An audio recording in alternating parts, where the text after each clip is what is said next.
தினம் ஒரு தியானம். நமது தேவனுடைய வசனமோ என்றென்றைக்கும் நிற்கும். ஏசாயா தீர்க்கதரிசியின் புஸ்தகம் அதிகாரம் 40 வசனம் 8. மாம்சமெல்லாம் புல்லை போலவும் அதன் மேன்மையெல்லாம் வெளியின் பூவை போலவும் இருக்கிறது. கர்த்தரின் ஆவி அதன் மேல் ஊதும்போது புல் உலர்ந்து பூ உதிரும். ஜனமே புல். புல் உலர்ந்து பூ உதிரும். நமது தேவனுடைய வசனமோ என்றென்றைக்கும் நிற்கும். கர்த்தருடைய வார்த்தை உத்தமமும் அவருடைய செய்கையெல்லாம் சத்தியமுமாயிருக்கிறது.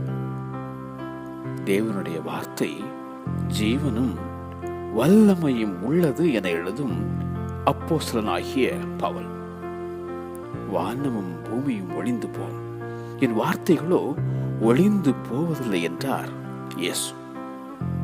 நமது தேவனுடைய வசனமோ என்றென்றைக்கும் நிற்கும். நமது தேவனுடைய வசனமோ என்றென்றைக்கும் நிற்கும். ஆமென்.